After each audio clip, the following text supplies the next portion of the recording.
ఈ సభని నూజివీడులో జరుగుతున్న ఈ సభని రాష్ట్రం ఉమ్మడి 2 రాష్ట్రాలు కూడా చూస్తా ఉన్నాయి. ఈ రోజున ఈ సభ ఆత్మగౌరవ సభ అవ్వచ్చు కానీ హక్కుల్ని రక్షించుకునే సభగా మనమందరం కోర్ కమిటీ వారి సహకారంతో ఇక్కడికి కదలొచ్చి ఈ 2 రాష్ట్ర ప్రభుత్వాలకి మా హక్కుల్ని, రాజ్యాంగ హక్కుల్ని, బాబాసాహెబ్ అంబేద్కర్ ఇచ్చిన హక్కులకు జోలికి వస్తే మా ప్రతాపం చూపెడతాం, మా సత్తా చూపెడతామని నినదించడానికి విచ్చేసిన మీ అందరికీ కూడా నా జయభీములు. ఈ ఉద్యమం గురించి 2-3 విషయాలు మీకు తెలియజేయాలి. ఈరోజు మనమందరం భారతదేశంలో ఉన్న 40 కోట్ల మంది ఎస్సీ ఎస్టీ ప్రజలు ఈరోజున ఆత్మగౌరవంగా ఉన్నారు అంటే దానికి కారణం బాబాసాహెబ్ అంబేద్కర్. అలాగే ఈ రాష్ట్రంలో బాబాసాహెబ్ అంబేద్కర్ ఇచ్చిన హక్కుల్ని కాపాడుకునే నేపథ్యంలో 94లో వర్గీకరణ ప్రారంభమైతే 96 నుంచి మానవహార ఉద్యమం నడుస్తుంటే 97 ఆగస్టు 11న మన జాతి కోసం 80 లక్షల మానవుల కోసం 2 మిత్రులు చనిపోవటం జరిగింది. ఒకరు గోపతోటి నారాయణ, మరొకరు పాలంగి శేషయ్య. వారితో పాటుగా ఈ ఉద్యమాన్ని నిర్మించినటువంటి మన నేత పివి రావు గారు కూడా ఢిల్లీలో చనిపోవటం జరిగింది.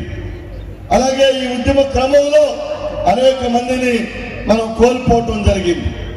మనమందరం ఇలా ఈరోజు ఉన్నాము అంటే అనేక మంది త్యాగాలు ఉన్నాయని కూడా ఈ మొత్తం మానవులు రాష్ట్రంలో ఉన్న వాళ్ళు తెలుసుకోవాల్సిన అవసరం ఉంది. ఇందాక ఒక అన్న మాట్లాడుతూ చెప్పారు, మన హక్కుల కోసం జరిగే పోరాటంలో కదలాలి అని. కాబట్టి నా మిత్రులారా, తప్పనిసరిగా రాష్ట్రంలో జరగబోయేటటువంటి ప్రతి పోరాటంలో ఈ రోజు నుంచి మీరంతా కదలాలనేసి కూడా నేను చెప్పదలుచుకున్నాను. అనేక త్యాగాలు మనల్ని నిలబెడతా ఉన్నాయి, ఆ త్యాగాలను విస్మరించకూడదని నేను చెప్పదలుచుకున్నా.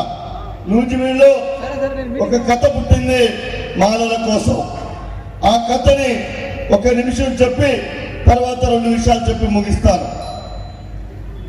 నూజివీడు ప్రాంతంలో కొండలుంటాయి. మైలవరం, నూజివీడు, విజయవాడ, గన్నవరం ఈ ప్రాంతాలన్నీ కొండలుంటాయి. మామూలుగా మానవులు వ్యవసాయ కూలీ, నీటి ఆధారంగా కూలీ పని చేసేటటువంటి మనం. మరి కొండలు ఉన్న చోట ఏం పని చేస్తారు? కొండలు పగలేస్తారు. ప్రొక్లైన్ సిస్టమ్ రాకముందు, ఈ టెక్నాలజీ లేకముందు మానవులు పగలేస్తేనే, కొండలు పగలగొడితేనే ఈ రోడ్లు కానీ బిల్డింగ్స్ కానీ వీటికి వచ్చేటటువంటి ప్రతి అంశం వచ్చేది. అవునా కదా? ఈ కథ తెలిసిన ఒకసారి వినాల్సిందిగా చెప్తా ఉన్నాను. ఎందుకంటే ఈ ప్రాంతం నుంచి ఆ కథ పుట్టింది మానవుల గురించి. కొండ కొడుతూ దాని ఎదుర ఒక గుడిసేసుకుని ఒక కుటుంబం బ్రతుకుతూ ఆ యజమాని బయటకు వచ్చి సూర్యుడంక చూసి, నువ్వు ఉదయించకపోతే నాకు ఆహారం ఈరోజు పనికి ఉండదు, కాబట్టి నువ్వు గొప్పవాడివి అని సూర్యుడికి నమస్కారం చేశాడు. ఆ సూర్యుడు అతనితో అన్నాడు, అయ్యా, నేను నిజంగా ఈ ప్రపంచాన్ని నేను ఉదయిస్తే ఈ ప్రపంచం వణుకుతుంది, వాస్తవమే, నేను గొప్పవాడిని.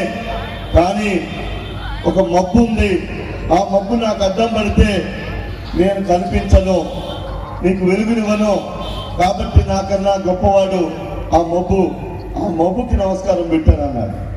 నేను సూర్యుడే గొప్పవాడు అనుకున్నాను, సూర్యుడు ఉదయించకపోతే ఈ ప్రపంచం పని చేయదు అనుకున్నాను. కానీ ఈ మబ్బు ఉన్నదా అని మబ్బుకి నమస్కారం పెడతారు. అప్పుడు మబ్బు అంది, నేను సూర్యుడిని అయితే కమ్మేశాను, కానీ నన్ను కూడా ఈ గాలి వస్తుంది, ఈ గాలి ఈ మబ్బుల్ని తొలగిస్తుంది, కాబట్టి నువ్వు గాలికి దండం పెట్టుకోనన్నా. నేను సూర్యుడే గొప్పడు అనుకున్నాను, కాదని మబ్బు అనుకున్నాను, మేఘం అనుకున్నాను. ఈ వాయువు గాలి కూడా గొప్పడా వీళ్ళకన్నా వాయువే గొప్పడా అని వాయువుకి గాలికి దండం పెట్టుకున్నాడు గాలిదేవుడు. అప్పుడు ఆ గాలిదేవుడు అన్నాడు, నిజమే నువ్వు వర్ష క్రమంలో అలా వస్తున్నావు, నన్ను కూడా పోగొట్టడానికి వర్షం ఉన్నది, వరుణుడు ఉన్నాడు, ఆ వానదేవుడికి దండం పెట్టుకున్నాను. ఎంత చరిత్ర ఉందా, నేను సూర్యుడే గొప్పవాడు అనుకున్నాను, సూర్యుడు కాదు, మేఘం అంది, మేఘం కాదు, వాయువు అంది, వాయువు కాదు, వర్షం అంది, వర్షం అమ్మ నువ్వు వర్షం పడితే నేను కొండగొట్టలేను, నాకు ఆహారం రాదు, కాబట్టి నువ్వు గొప్పవాడు అమ్మని దేవుడికి దండం. అప్పుడు ఆ వర్షం ఏమందంటే, నిజమే నువ్వు కొడుతున్న కొండని నేను కొద్దిగా కూడా కదిలించలేను, నువ్వు కొట్టే కొండే గొప్పది, నువ్వు కొండకి దండం పెట్టుకొని అవి చెప్పడం జరిగింది. అప్పుడు ఏంట్రా బాబు, ఈ నలుగురిని నేను చాలా గొప్పవాళ్ళు అనుకున్నాను, ఈ నలుగురి కన్నా నేను ప్రతిరోజు కొట్టే కొండే నాకు ఆహారం ఇస్తుంది, అసలు కొండను మర్చిపోయి నేను వీళ్ళందరికీ వరుసగా దండాలు పెట్టుకుంటూ వచ్చాను అని కొండకి దండం పెట్టుకుంటే ఆ కొండ ఏముందంటే, అరే బాబు ఈ నలుగురు ఏమీ చేయలేదు అని నువ్వు రోజు నన్ను కొట్టి నువ్వు ఈ కొండను మొత్తం తొలగిస్తున్నావు, తుడిచివేస్తున్నావు, వాళ్ళందరికన్నా నాకన్నా నువ్వే గొప్పవాడురా అని చెప్పడం జరిగింది. ఇది మానవ చరిత్ర. మానవాళ్ళు ఈ రోజు తెలుసుకోవాలి. మనం అన్ని రాజకీయ పార్టీలు, ఏ పార్టీ అయినా అవనివ్వండి, పార్టీలు పేరు కూడా ఎత్తాం, మనం అన్ని పార్టీల్ని మన మెడల మీద ఎక్కించుకున్నాం. వాళ్ళందరికన్నా గొప్ప వాళ్ళు ఎవరంటే మానవాళ్ళు అనేసి విషయాన్ని మీరు తెలుసుకోవాల్సిందిగా నేను కోరుతా ఉన్నా. ఎందుకంటే వర్గీకరణ విషయంలో అన్ని రాజకీయ పార్టీలు ఒకే ఆలోచనతో ఉన్నాయి.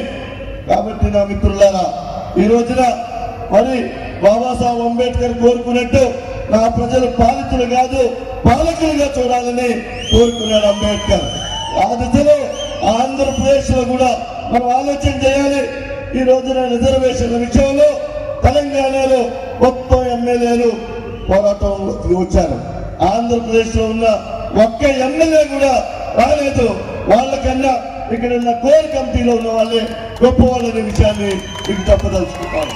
వాళ్ళు కూడా రాజకీయ పార్టీలో ఉన్నారు, కానీ వాళ్ళ పార్టీల కన్నా మేము పుట్టిన కులం గొప్పది, బాబాసాహెబ్ అంబేద్కర్ ఇచ్చిన రిజర్వేషన్ కోసం మేము పోరాడతామని వాళ్ళందరూ రాజకీయ పార్టీలకు అతీతంగా మనందరినీ ఇక్కడికి పిలిపించడం జరిగింది.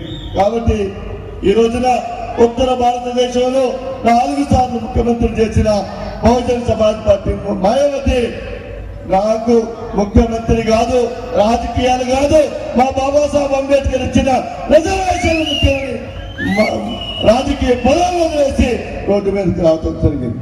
నిన్నగాక మొన్న ఆజాద్ ఒక రాజకీయ పార్టీ పెట్టి ఎంపీగా వచ్చి నాకు రాజకీయ భవితవ్యం కాదు, మా బాబాసాహెబ్ అంబేద్కర్ ఇచ్చిన రిజర్వేషన్ జోలికి వస్తే ఊరుకోమని అక్కడ నడుస్తా ఉన్నాడు.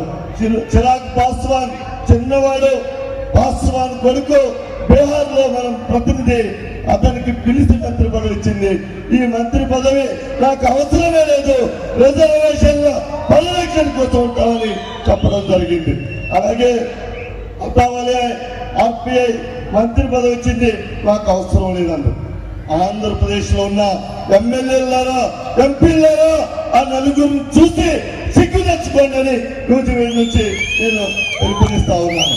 ఈ రోజున మరి అనేక మంది రిజర్వేషన్లు పొందినటువంటి మన తర్వాత ఉన్న పేదల కోసం, మన తర్వాత ఉన్న తమ్ముళ్ళు అన్నలు అనేక మంది నిరుద్యోగులు రిజర్వేషన్లు ఎత్తివేయడానికి వర్గీకరణ తెర మీదకి తీసుకొస్తా ఉన్నది. కాబట్టి రిజర్వేషన్లు పరిరక్షించుకునే ఉద్యమంలో భాగస్వాములు కావాలి. ఉద్యోగులు ఆర్థిక సహకారం అందించాలి, మేధావులు జ్ఞానాన్ని అందించాలి. అనేక మంది ఉద్యమంలోకి కదిలేలాగా ఈ రోజున అవసరం ఏర్పడిందనే విషయాన్ని నేను చెప్పదలుచుకున్నాను.